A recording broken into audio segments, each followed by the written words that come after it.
ஸ்ரீ ராமாயணம் பாகம் 38. இராமர் தம்பியை தழுவி மகிழ்ந்தார். அனுமாரை பார்த்து கண்ணீரால் குளிப்பாட்டி, ஆஞ்சநேயா, தசரத சக்கரவர்த்தியின் மக்களாகிய நாங்கள் மாண்டொழிந்தோம். இப்பொழுது உன்னால் பிழைத்து எழுந்தோம்.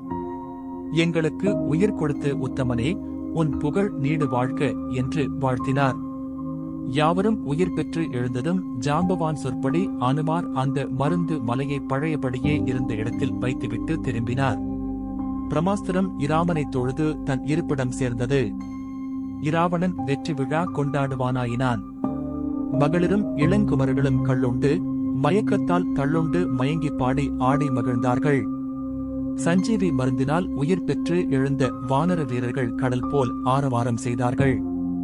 வெற்றி விழாவில் களித்திருந்த இராவணன் இதனை கேட்டான். அசுர துதர்கள் வண்டருவாகச் சென்று பிறர் அறியாவண்ணம் அனுமார் மருந்து மலையை கொண்டு வர, அதனால் மாண்டவர்கள் மீண்டு எழுந்து ஆரவாரம் செய்கின்றார்கள் என்று கூறினர். இராவணன் மனம் உலைந்தது. களியாட்டம் கலைந்தது. இராவணன் மந்திராலோசனை மண்டபத்தை அடைந்தான். அங்கே மாலியவானும் இந்திரஜித்தும் மகோதரனும் மற்ற மந்திரத் தலைவர்களும் வந்து வணங்கி இராவணனைச் சூழ்ந்து அமர்ந்தார்கள். இராவணனுடைய சிறிய பாட்டனராகிய மாலியவான் மதிநலம் படைத்தவன். இராவணேஸ்வரா, இறந்த அசுரர்களின் சடலங்களை கடலில் இடாமல் இருந்திருந்தால் அவர்கள் அனைவரும் பிழைத்திருப்பார்கள். இலங்கையிலிருந்து இமைக்கும் நேரத்திற்குள் வேறு மலையை தாண்டிச் சென்று சஞ்சீவி மலையை கொண்டு வந்த அனுமார் இந்த இலங்கையை வேரோடு பறித்து கடலில் எறிந்தாலும் வியப்பில்லை. அனுமான் நினைத்தால் வேறு மலையை கொண்டு இலங்கை மீது வீசினாலும் வீசுவான். அவனை தடுப்பார் யார்? ஆதலால் நீ மேதையாக இருப்பாயானால் பேதை போல் பிடிவாதம் செய்யாதே. சீதையை கொண்டு போய் இராமபிரான் திருவடியில் வைத்து சரணாகதி அடைவாயாக. அதனால் மாண்டவர்கள் போக எஞ்சி நின்ற நம் குலத்தவர்கள் வாழ்வார்கள் என்று கூறினான். இராவணன் முதியவர் வார்த்தையை மதியிலாமையினால் விதி வந்து உறுத்த அவரது கூற்றை ஏற்றுக்கொண்டானில்லை. இந்திரஜித்து தந்தையை வணங்கி, என் அன்புள்ள பிதாவே, நான் எல்லாரையும் கொல்லுமாறு பிரமாஸ்திரத்தை பிரயோகம் செய்தேன். அது அனைவரையும் கொன்று இராமனை மட்டும் கொல்லாமல் விட்டது. ஆதலால் இராமனை மனிதன் என்று எண்ணுவது அறிவுடைமையாகாது. என் சிறிய தந்தையாகிய விபீஷணர் கூறியவாறு இராமன் பரம்பொருள் என உணர்க என்று கூறினான்.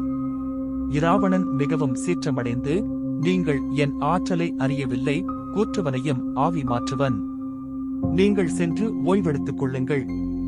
நான் ஒருவனே நாளை அவர்களை கொல்லுவேன் என்று வஞ்சன வார்த்தை பகர்ந்தான். இந்திரஜித்து, தந்தையே, நாளை நிகம்பலை என்ற இடத்திற்கு சென்று யாகம் செய்து அழியாத தேரையும் வில்லம்புகளையும் பெற்று இராம இலட்சுமணர்களை கொல்லுவேன். இதற்கு ஒரு தடை இருக்கின்றது. விபீஷணன் உளவு சொல்லுவான். ஆதலால் நான் ஒரு மாயச்சீதையை வெட்டி அயோத்தி போவதாக போக்கு காட்டி நிகம்பலை சென்று யாகத்தை முடிப்பேன் என்று கூறினான். இராவணன் அதற்கு அனுமதியளித்தான். போர்க்களத்தில் இராமனை வணங்கிய சுக்ரீவன் இலங்கையைச் சுட்டெரிக்க அனுமதி தர வேண்டும் என்று வேண்டினான். இராமரும் அனுமதியளித்தார். சுக்ரீவனின் கட்டளையின்படி 70 வெள்ளம் வானரங்களும் ஆளுக்கொரு கொள்ளைக்கட்டையை தூக்கிக் கொண்டு ஒவ்வொரு வீட்டிலும் தீ வைத்துக் கொளுத்தின. ஆஞ்சநேயர் மருந்து மலையை அதன் இருப்பிடம் வைத்து திரும்பினார். மேற்கு வாயிலில் வந்து சேர்ந்தார். இந்திரஜித்து ஓர் அரக்கனை மாயா சீதையாக செய்து கொண்டு ஒரு கையில் கூந்தலையும் மற்றொரு கையில் வாளையும் ஏந்தியபடி, ஏ வானரமே, இத்தனையும் இந்த சீதையினால் விளைந்தவையே. ஆகவே இவளை கொல்லுவேன்.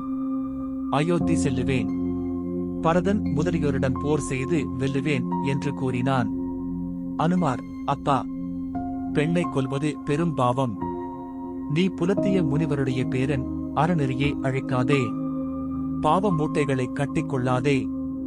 நாடு சிரிக்கும், கேடு செய்யாதே என்று தடுத்தும் இந்திரஜித்து மாயா சீதையை வெட்டத் துணிந்து, நான் அயோத்தி சென்று பரத சத்ருக்னரை கொன்று மீளுவேன் என்று கூறி வடக்கே போவதாக நடித்து நிகம்பலை போய்ச் சேர்ந்தான்.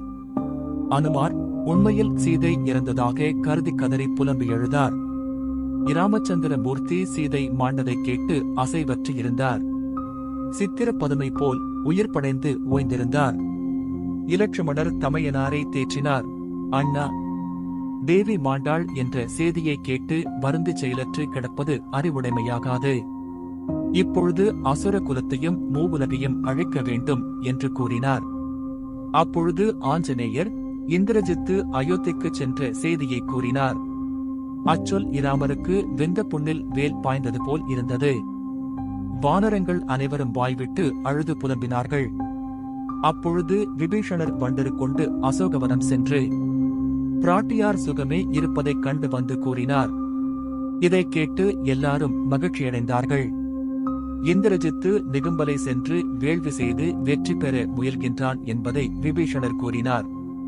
இராமபிரான் சீதாதேவி உயிருடன் இருக்கின்றாள் என்றும் இந்திரஜித்து வெட்டிய உருவம் மாய வடிவம் என்றும் அறிந்து மட்டற்ற மகிழ்ச்சியடைந்தார். விபீஷணரை கட்டியணைத்து தழுவினார். விபீஷணா, எங்களுக்கு வரும் துன்பத்தை போக்க நீ இருக்கின்றாய். தெய்வத் திருவருள் இருக்கின்றது. அனுமன் இருக்கின்றான். எங்கள் தவம் இருக்கின்றது. ஆற்றல் இருக்கின்றது. வேறென்ன வேண்டும்? எனக்கு ஏது குறை என்று கூறி விபீஷணரை இராமபிரான் பாராட்டினார். விபீஷணர் ராமபிரானை பணிந்து, அண்ணலே, மாயையில் வல்லனாகிய இந்திரஜித்து நிகும்பலையில் வேள்வியை முடிப்பானாயின் அவனை வெல்லுவார் 14 உலகங்களிலும் இல்லை. யாகம் முடிவதற்குள் அவன் ஆக முடிய இலட்சுமணரை என்னுடன் அனுப்பி வைக்க வேண்டுகிறேன் என்றார். என் அருமை தம்பி, பிரமாஸ்திரம், நாராயணாஸ்திரம், பாசுபதாஸ்திரம் முதலிய தெய்வ படைக்கலன்களை நீ முந்தி பிரயோகம் செய்யாதே. செய்தால் உலகம் அழிந்துவிடும். இந்திரஜித்து அப்படைக்கலன்களை ஏவுவானாயின் அப்படைகளால் தடுத்து அவனை வெற்றி பெறுவாயாக. தருமந்தான் வெல்லும், அதர்மம் ஒருபோதும் வெல்லாது என்று கூறி இலட்சுமணருக்கு இராமர் கவசத்தையும் திருமால் வில்லையும் ஒழியாத அம்பரா துணியையும் கொடுத்து போருக்கு விடைதந்து வாழ்த்தி அனுப்பினார். வானரங்கள் ஆளுக்கொரு கொள்ளைக்கட்டையினை ஏந்திக் கொண்டு இரகசியமாகச் செய்யும் அவ்வேள்வியை காத்து நிற்கும் அசுர சேனைகளுடன் போர் செய்தன. அசுர சேனைகளில் பலர் மாண்டனர். வேள்வியில் வைத்திருந்த தீர்த்த கும்பங்களும் யாக குண்டங்களும் சிதைந்தன. அங்கே ஆஞ்சநேயர் வந்து, ஏய் மூடனே, குறைக்கேடனே, மாயா சீதையை வெட்டிய மதியிலேயே பரதனோடு போர் செய்து வந்தனையா? பொய்யே வடிவான பொன்மகனே, உனக்கு அழிவு காலம் வந்துவிட்டது. இன்னும் சிறிது நேரத்தில் உன்னை இழந்து உன் தந்தை அழப்போகின்றான், உன் தாய் வாய்விட்டு புலம்பப் போகின்றாள் என்று கூறி பரிகசித்தார். இந்திரஜித்து நாகம் போல் சீறி, அனுமானே, உங்களை கொல்வதற்கு யாகம் வேண்டியதில்லை. உங்களுக்கு அழிவு காலம் வந்துவிட்டது.